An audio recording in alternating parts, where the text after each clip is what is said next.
Assalamualaikum warahmatullahi wabarakatuh. Saya ucapkan selamat datang di video saya. Perkenalkan, nama saya Aldi Pratama, mahasiswa agribisnis Universitas Malik Saleh.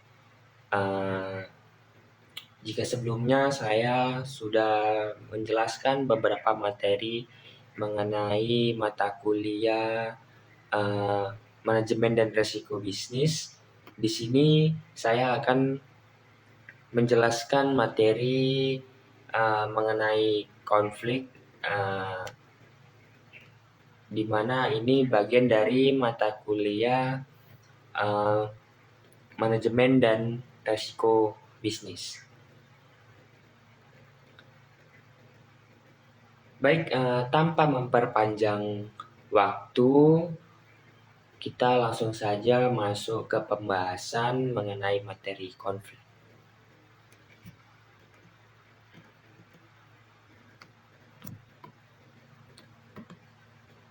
Seperti yang kita tahu, yang namanya organisasi, perusahaan, perkumpulan ataupun apapun itu, yang perusahaan yang sehat ataupun organisasi sehat itu tidak mungkin tidak ada yang namanya konflik. Nah, secara sederhana dapat dijelaskan sebagai adanya suatu ketidaksetujuan atau pertentangan. Jadi konflik ini adalah biasanya adalah ketidaksetujuan suatu kelompok atau suatu individual atau suatu pertentangan dalam suatu kelompok atau di individual tersebut. Nah, organisasi atau perusahaan yang sehat tidak lepas dari konflik, sikap berbeda, tanggapan berbeda, dan lain sebagainya.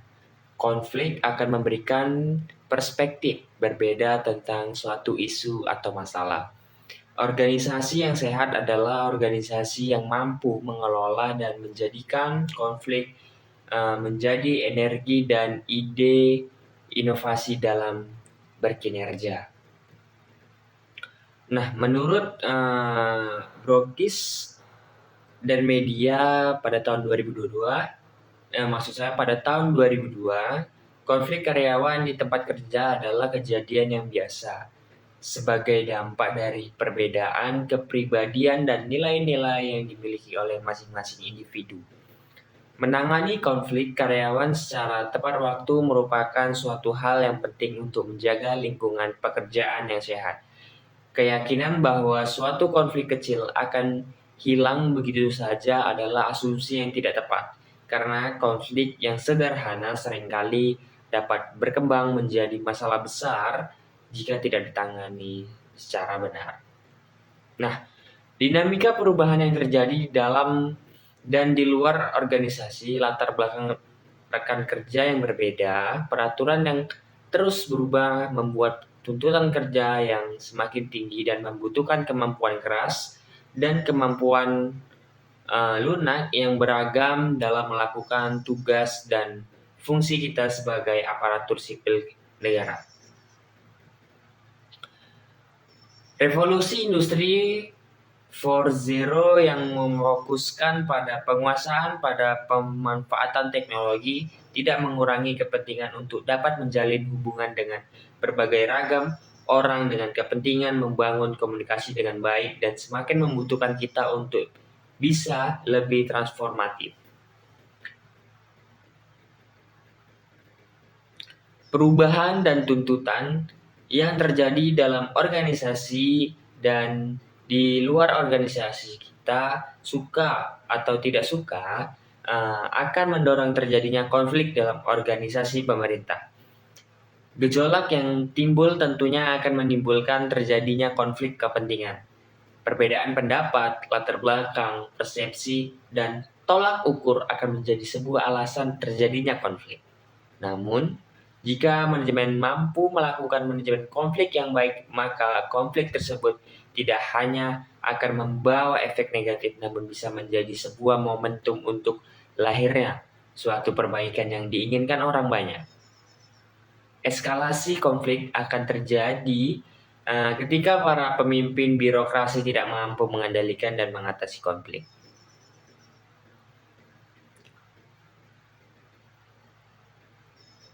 Dabrin AD mengartikan konflik sebagai pertentangan antara individu atau kelompok yang dapat meningkatkan kegagalan sebagai akibat saling menghalangi dalam mencapai tujuan, sebagai dikemukakan sebagai berikut. Itu dia pernah mengatakan ada definisi konflik yang diterima secara universal. Salah satunya masalah yang menjadi subjek pertikaian mengenai pengertian konflik adalah apakah konflik tersebut merupakan situasi atau sejenis perilaku.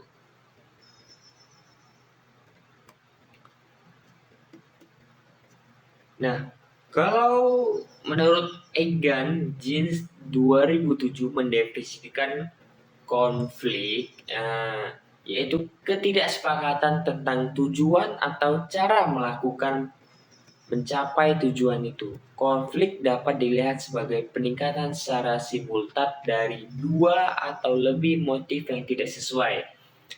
Pendekatan lain mengenai pengertian konflik adalah adanya satu orang yang menghalangi orang lain untuk mencapai tujuan tersebut. Sasaran mungkin mengenali terjadinya konflik dengan rekan kerjanya dan ingin mengatasinya, hanya saja keinginan tersebut dihalangi oleh keengganan rekan kerja tersebut untuk mengatasi atau menyelesaikannya.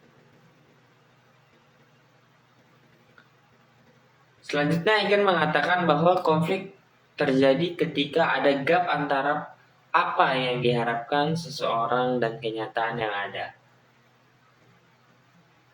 Robbins dan Judge mendefinisikan konflik sebagai suatu proses yang berawal dari suatu pihak memberikan atau akan memberikan efek negatif pada pihak lain.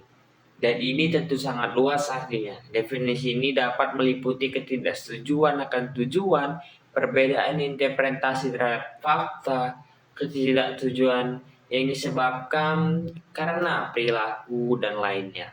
Konflik dapat menjadi perseteruan sengit antara dua orang, dua kelompok yang mengakibatkan argumen yang tajam,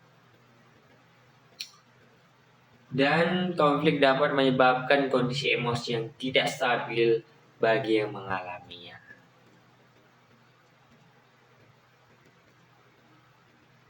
Konflik adalah suatu yang real dan suatu yang tidak dapat terpisahkan dengan berorganisasi. Beberapa konflik yang terjadi dalam organisasi relatif sangat mudah diatasi. Namun, ada kalanya konflik tersebut sangat menuntut peran pemimpin untuk segera mengatasinya. Membiarkan konflik berlarut-larut akan membawa intensitas dan skala konflik semakin meluas dan membawa dampak buruk terhadap organisasi. Nah, menurut Robbins dan Judge, terdapat 3 pandangan terkait konflik. Yang pertama itu ada pandangan tradisional. Ini yang menganggap konflik adalah buruk dan memiliki konotasi dengan kekerasan perusahaan dan irasionalitas. Kemudian yang kedua, pandangan hubungan manusia. Bagi pengikut pandangan ini, konflik adalah alamiah dalam kelompok dan organisasi. Kemudian yang ketiga, menurut Robbins dan Jans itu muncul pandangan interaksionalis, di mana yang mendorong untuk terjadinya konflik karena bagi pandangan ini kelompok harmonis tenang, damai, dan kooperatif akan terjebak dalam situasi statis, apatis, dan tidak responsif terhadap perubahan dan inovasi. Nah, kemudian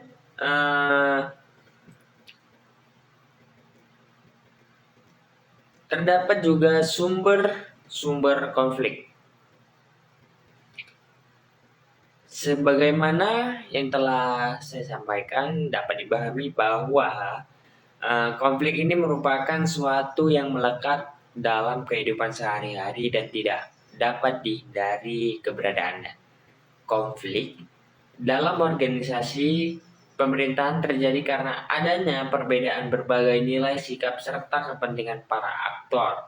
Karena itu dibutuhkan peran strategis para pejabat administrator dalam mengenali sumber-sumber konflik dalam organisasi. Salah satunya tool of analysis.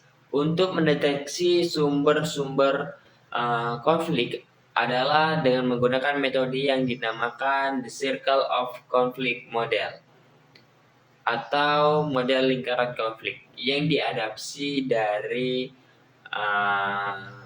kotak peralatan penyelesaian konflik.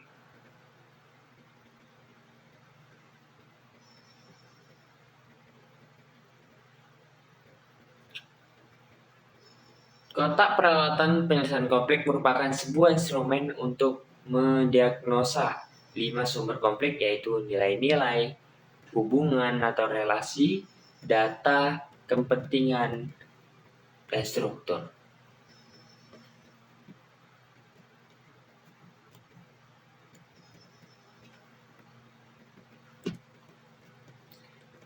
Pertama, nilai-nilai.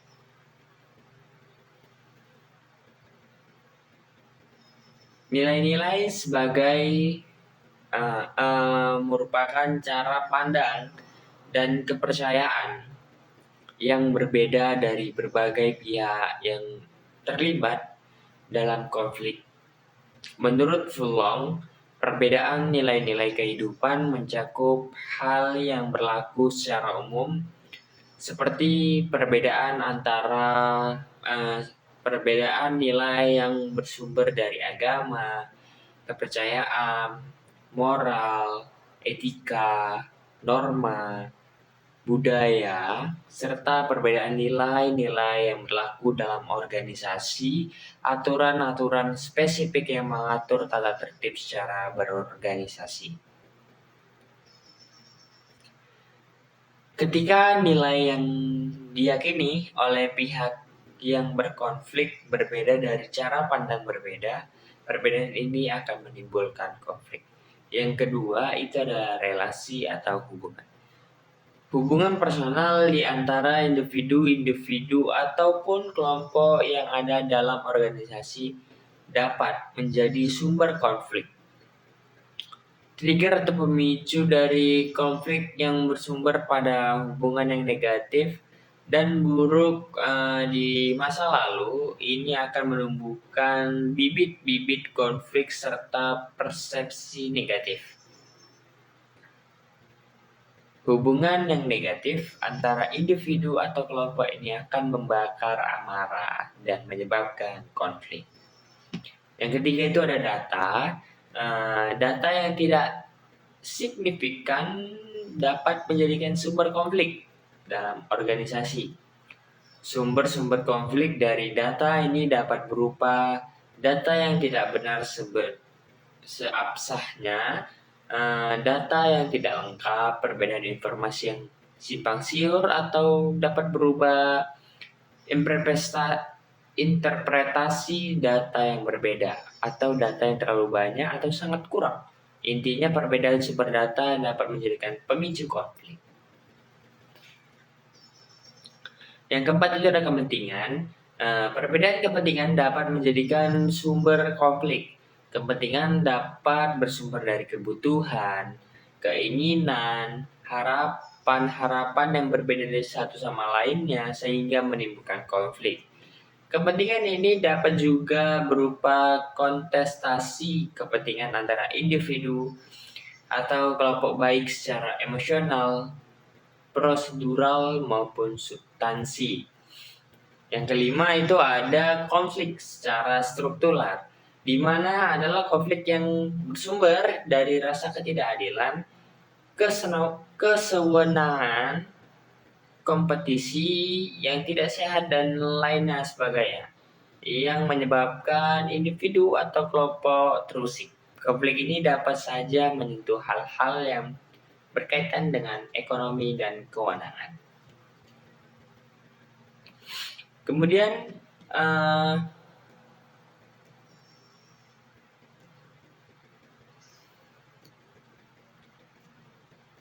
terdapat jenis-jenis konflik. Nah, konflik jarang dianggap konstruktif, namun dalam konteks tertentu seperti kompetisi dan olahraga, tingkat konflik yang sedang dapat dilihat sebagai saling menguntungkan, memfasilitasi pemahaman ya, toleransi, pembelajaran dan efektif. Konflik dapat dibedakan berdasarkan satu itu isi dari konflik, di mana individu tidak setuju tentang cara menangani masalah tertentu. Dan yang kedua itu konflik terkait masalah hubungan relasi atau interaksi antara individu, di mana individu saling tidak setuju tentang satu sama lain. Nah, konflik atas isi itu dapat bermanfaat, yakni dapat meningkatkan motivasi dan merangsang diskusi. Sedangkan konflik terkait dengan hubungan atau relasional dapat menurunkan kinerja, loyalitas, kepuasan, dan komitmen. Serta dapat menyebabkan individu yang berkonflik menjadi mudah tersinggung, negatif, dan saling curiga. Jen dan Menix mengelompokkan konflik menjadi 3 jenis. Yang pertama ada hubungan, kedua ada tugas, dan yang ketiga ada proses. Pertama itu konflik hubungan. Ini berasal dari ketidakcocokan antara pribadi. Yang kedua itu ada konflik tugas. Ini terkait dengan perbedaan pendapat dalam sudut pandang dan pendekatan pendapat tentang tugas tertentu. Dan yang ketiga itu ada konflik proses. Ini mengacu pada ketidaksepakatan mengenai pendekatan kelompok terhadap tugas, metode, dan proses kelompok.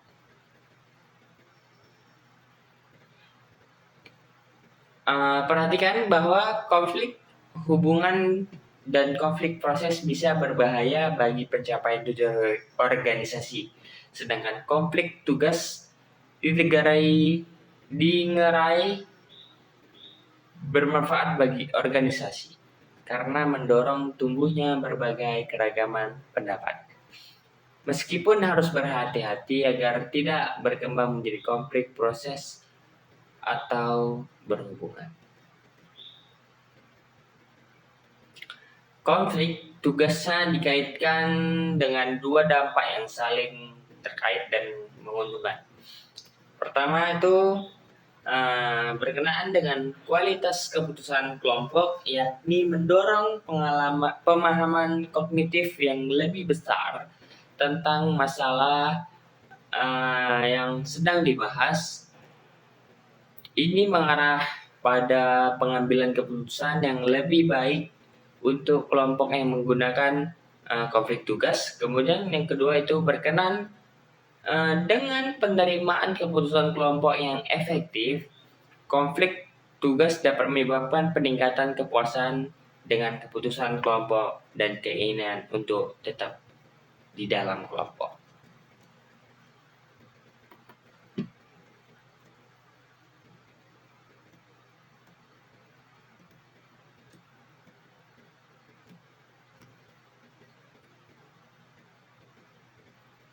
Selanjutnya, menurut Jiangwan, pada 1997 secara umum terdapat 4 jenis konflik. Kalau yang tadi ada 2, ini terdapat 4. Yang pertama itu ada konflik tidak struktur. Itu adalah konflik yang mempunyai ciri di mana berbagai pihak yang terlibat tidak terikat oleh aturan serta bersifat impulsif emosional.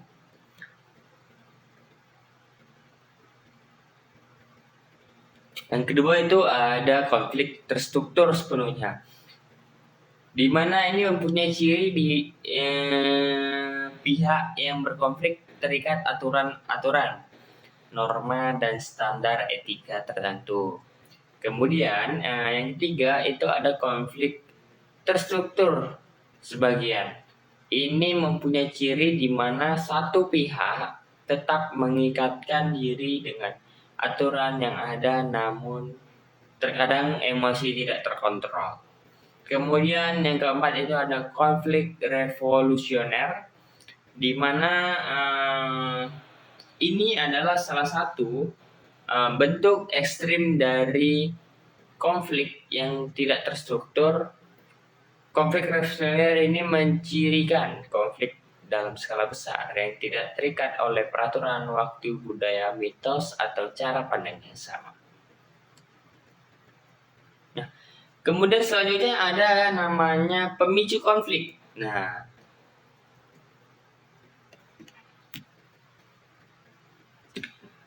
Roald Edelson dan Judy Edelson pada 2003 meneliti berbagai peran penting yang diyakini dapat memicu atau memperhambat konflik antar kelompok.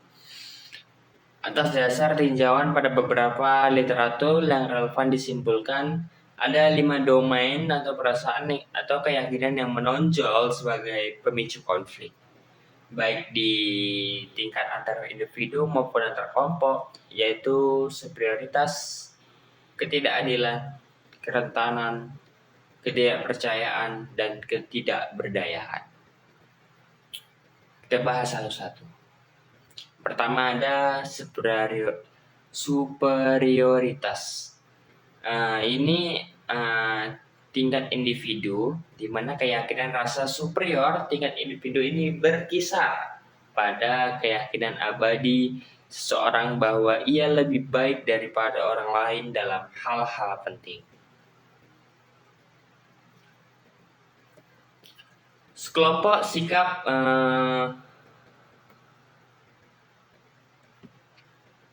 yang umumnya dikaitkan dengan keyakinan ini mencakup rasa keistimewaan, kelayakan, dan hak. Tingkat kelompok pada superioritas ini, rasa superior tingkat kelompok ini mencakup keyakinan bersama tentang prioritas moral, pemilihan, hak dan takdir khusus yang berlaku pada kelompok tersebut. Kemudian yang kedua itu ada ketidakadilan. Nah, pada tingkat individu ini mengartikan sebuah penganiayaan yang dirasakan oleh orang lain atau oleh dunia pada umumnya. Pola pikir ini dapat menyebabkan individu untuk mengidentifikasi sesuatu sebagai tidak adil, dan yang disayangkan adalah konflik yang ditimbulkan dari rasa ketidakadilan ini sering menyebabkan keterlibatan individu atau kelompok secara tidak tepat dan melakukan tindakan pembalasan yang tidak tepat pula. Kemudian kalau di tingkat kelompok, itu pandangan kelompok atas ketidakadilan mencerminkan keyakinan dan di dalam kelompok bahwa mereka memiliki keluhan yang signifikan dan sah terhadap kelompok lain. Pola pikir ini dapat memobilisasikan pemberontakan kolektif yang kuat dan keras, terutama karena persepsi bersama tentang ketidakadilan biasanya meningkatkan identifikasi dan kesetiaan yang dirasakan individu terhadap kelompok mereka. Lebih lanjut, penilaian penganiayaan ini sangat umum terjadi di seluruh budaya yang berbeda, karena budaya yang berbeda cenderung memiliki definisi yang berbeda untuk apa yang merupakan keadilan dan norma yang berbeda tentang bagaimana hal itu harus dicapai. Kemudian selanjutnya yang ketiga itu kerentanan. Di tingkat individu memiliki arti keyakinan ini dari kerentanan berkisar pada keyakinan seseorang bahwa ia terus-menerus hidup dalam bahaya. Kerentanan melibatkan persepsi seseorang tentang dirinya sebagai subjek bahaya internal atau eksternal yang kurang terkendali untuk tidak cukup untuk memberikan rasa aman. Pada tingkat kelompok, seperti halnya dengan kerentanan tingkat individu, ini hadir dalam pandangan rasa kerentanan kolektif yang yang sekali lagi tampaknya tumbuh berkembang di antara kelompok etis. Ketakutan tentang masa depan adalah penyebab paling umum dari konflik etis dan seringkali menghasilkan kekerasan yang meningkat. Kemudian yang keempat itu ketidakpercayaan. Pada tingkat individu, peran dari rasa ketidakpercayaan ini berfokus pada dugaan permusuhan dan niat memfitnah orang lain, perasaan bahwa orang lain akan menyakiti, menyalahgunakan, mempermalukan, menipu, berbohong, atau mengambil keuntungan biasanya melibatkan persepsi bahwa kesulitan atau bahaya yang terjadi pada individu tertentu disengaja atau hasil dari kelalaian yang tidak dapat dibenarkan dan biasanya bersifat ekstrem. Hal yang bersifat konsisten mengasumsi yang buruk tentang niat yang lain mencegah berkembangnya hubungan kolaboratif. Tingkat kelompok perpanjangan dari rasa ketidakpercayaan tingkat individu secara kepada kelompok yang lebih besar. Rasa ketidakpercayaan kelompok berfokus secara khusus pada persepsi keyakinan bahwa orang lain tidak dapat dipercaya dan menyembunyikan niat memfitnah terhadap kelompok. Kemudian yang kelima itu tingkat individu, itu adanya keyakinan bahwa tindakan yang direncanakan dan dilaksanakan dengan hati-hati akan gagal menghasilkan hasil yang diinginkan. Dalam beberapa kasus, individu mungkin menganggap dirinya sebagai memiliki kemampuan yang diperlukan untuk mencapai tujuan. Terlepas dari sejauh mana ketidakberdayaan adalah persepsi yang menyimpang atau realistis objektif, keyakinan inti ini cenderung melanggengkan diri sendiri karena itu mengurangi motivasi.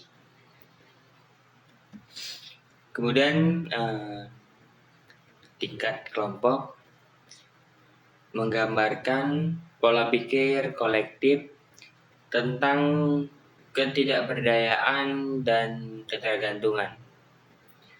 Sejauh mana suatu kelompok menganggap dirinya tidak berdaya, mencerminkan penilaian tidak hanya dari kemampuannya, tetapi juga dari apakah lingkungan itu akan kaya atau miskin dalam peluang untuk kemajuan kelompok.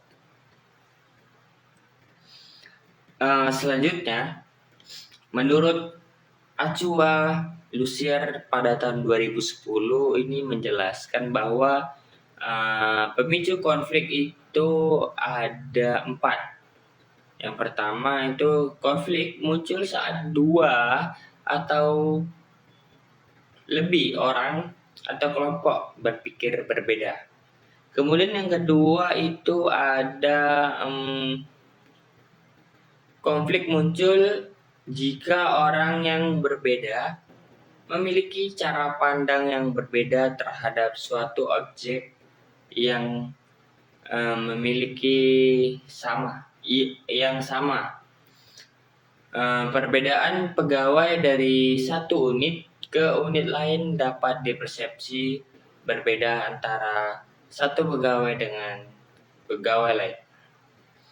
Dan organisasi juga akan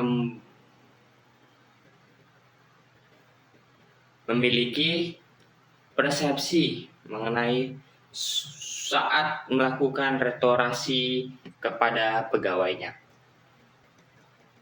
Kemudian yang ketiga itu ada konflik muncul jika sekelompok akan memperebutkan sumber yang terbatas dan memiliki cara berpikir yang berbeda dalam menggunakan sumber terbatas untuk mencapai tujuan organisasi. Kemudian yang keempat itu konflik juga muncul saat berekspektasi tidak dapat dipenuhi.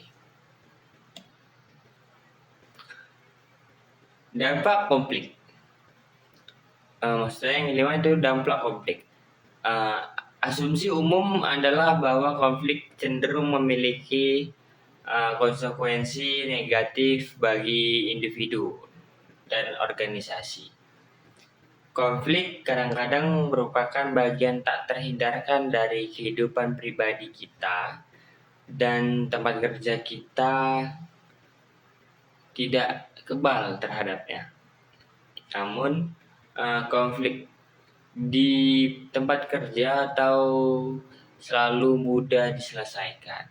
Bagi karyawan, masalah pekerjaan yang tidak terselesaikan sering sekali menghasilkan keputusasaan, ketidakpuasan kerja, depresi, dan ketidakbahagiaan secara umum. Jika dibiarkan tidak diperhatikan dengan masalah ini dapat menyebabkan agresi, kekerasan, penarikan diri, dan bahkan pengunduran diri, dan lebih jauh lagi adanya penyebab masalah yang lebih dalam seperti ketidakhadiran, pergantian karyawan yang ganti, dan definisi budaya perusahaan. Pada tingkat konflik yang lebih tinggi di antara karyawan menunjukkan dampak yang negatif tidak hanya dalam komitmen organisasi karyawan, tetapi juga dalam kepuasan kerja karyawan yang bekerja di organisasi. Yang pertama, itu ada dampak negatif konflik. Jika tidak dikelola dengan baik, konflik akan membawa dampak negatif bagi organisasi. Di antaranya, dampak mengancam kebutuhan organisasi dan realistis yang buruk antara personal maupun kelompok dalam organisasi. Konflik destruktif ini akan terjadi jika tidak ada penyelesaian, begitu pula jika permasalahan dibiarkan begitu saja. Energi positif akan hilang dan berubah menjadi energi negatif yang pada akhirnya bagi individu maupun kelompok akan terdiduksi sehingga menjadi polarisasi kelompok dalam organisasi.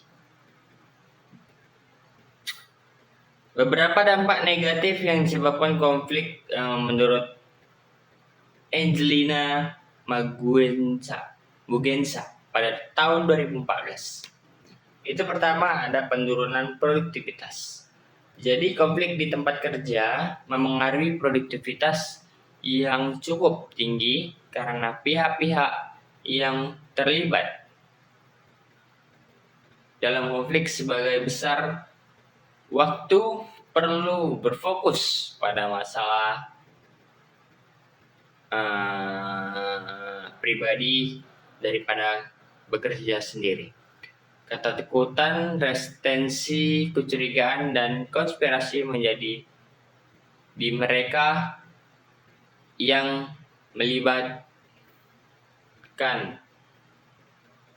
dalam konflik, sehingga mempengaruhi ketidaknyamanan layanan, tetapi juga kualitas layanan yang diberikan. Nah, yang kedua itu ketidakamanan kerja. Konflik memicu rasa tidak aman kerja karyawan karena tempat kerja berubah menjadi zona perang yang ditandai dengan kecurigaan, ketidakpercayaan, dan kekerasan.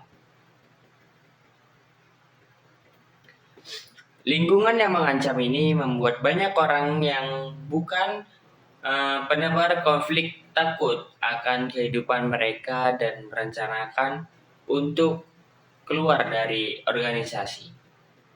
Sementara bagi mereka yang dihadapkan dengan konflik menjadi seperti mayat hidup karena mereka terluka secara psikologis dan emosional. Nah, yang ketiga ada pemborosan waktu dan sumber daya. Waktu dan sumber daya terbuang sia-sia, desas-desus merebak dan pengalihan dari pekerjaan yang sebenarnya karena kekurangannya motivasi yang dihasilkan dari konflik di tempat kerja. Banyak waktu untuk sumber daya karena karyawan membuang waktu memikirkan tidak hanya konflik tetapi juga tentang musuh yang dirasakan. Tingginya tingkat ketidakhadiran. Banyak karyawan yang terlibat dalam konflik biasanya menemukan alasan untuk absen dari tempat kerja sebagai cara menghindari konflik dari dampaknya. Sekali karyawan absen, maka organisasi akan segera kehilangan layanan mereka sehingga mengurangi produktivitas lainnya. Kemudian keempat,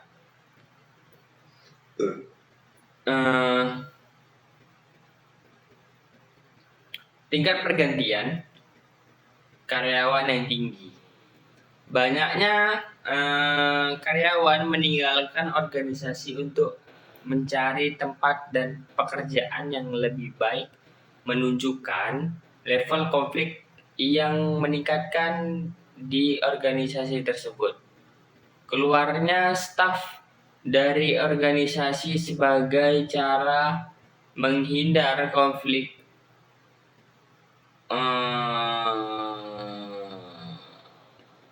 karena mereka tidak tertarik untuk mentolerir lingkungan saraf konflik menyebabkan organisasi kehilangan.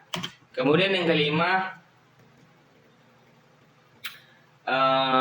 efek yudisial dan hukuman. Konflik yang diikuti dengan pemecatan terhadap staf dapat menyebabkan organisasi harus memberikan kompensasi. Hal ini merupakan kejadian dengan resiko tinggi dan berdampak pada penurunan produktivitas organisasi. Jika terjadi pemungutan dan pengadilan, untuk menyelesaikan harus dipersiapkan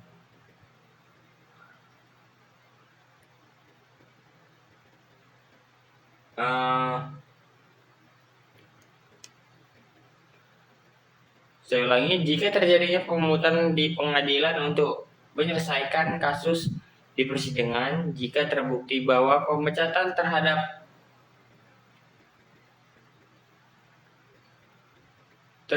pegawai yang berkonflik itu melanggar hukum, organisasi mungkin akan kehilangan cukup banyak dana, seperti banyak pengadilan, klaim kompensasi, serta waktu yang menghabiskan oleh manajer untuk menyelesaikan kasus terhadap pengadilan.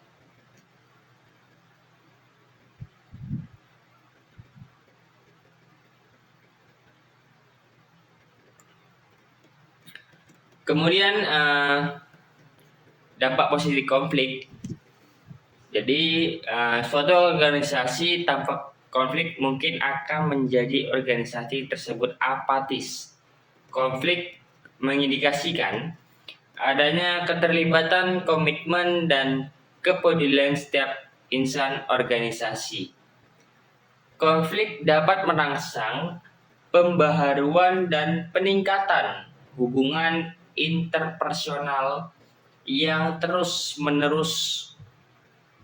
Tanpa konflik, orang tidak akan belajar bagaimana cara menghadapi dan menyelesaikan masalah di antara mereka. Selain berdampak negatif seperti yang saya sampaikan tadi, adanya konflik di antara karyawan di organisasi dapat bermanfaat positif bagi karyawan maupun bagi organisasi.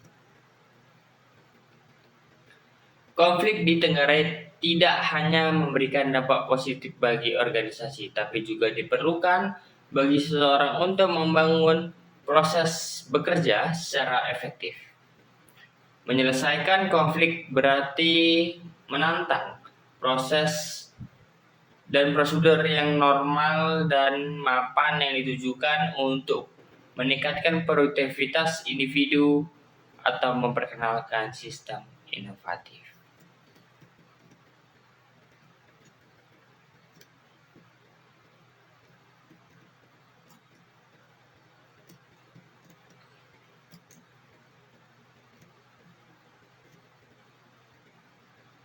Hasil penelitian Angelina Muganza pada tahun 2014, banyak dampak positif dari konflik dapat terinci 8 poin.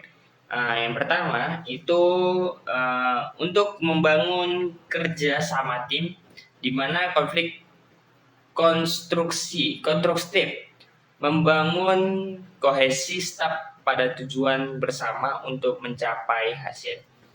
Nah, kemudian yang kedua itu meningkatkan praktik organisasi. Konflik yang pernah ditangani akan berkontribusi lebih baik dalam meningkatkan budaya organisasi secara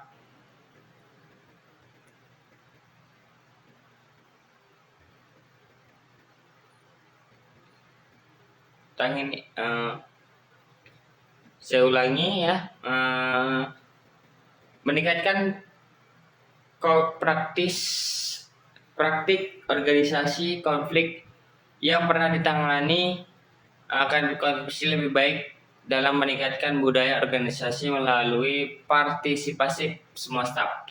Akibatnya meningkatkan kinerja staf atau mencapai tujuan organisasi. Kemudian yang ketiga, merampingkan kejadian dan prosedur di mana setelah konflik diselesaikan di tempat kerja tim akan meningkat dan meningkatkan kebijakan dan prosedur saat kinerja staf. Jika konflik ditangani dengan tepat, akan mengakibatkan berkurangnya jumlah kasus ketidakdisiplinan pengaduan. Kemudian yang keempat itu mengurangi ketidakjelasan tugas. Adanya konflik yang konstruktif, organisasi harus memiliki kejelasan tentang siapa yang melakukan apa. Harmonisasi dalam menghubungkan tugas, memiliki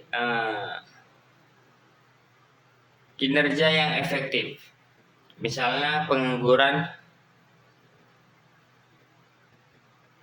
konflik tugas dalam konflik meningkatkan daya saing organisasi. Kemudian yang kelima itu ada meningkatkan kualitas pengambilan keputusan. Jika konflik kepemimpinan diselesaikan dan tidak akan ada keputusan yang diambil oleh konsultasi, maka dapat dihasilkan satu pengambilan keputusan yang berkepentingan yang dapat menghindari ambigulasi. Kemudian yang kedua, itu keputusan yang tidak rasional yang dapat meningkatkan pelaksanaan tugas dan bimbingan tanpa frustasi dan kontestasi.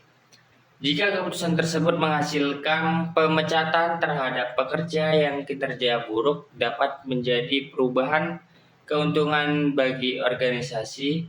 Artinya, hilangnya karyawan yang bekerja dari organisasi.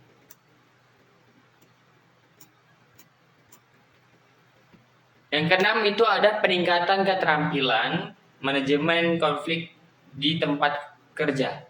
Ketika kerja menangani konflik, mereka memperoleh lebih banyak keterampilan untuk menangani masalah yang sama atau serupa di meja depan.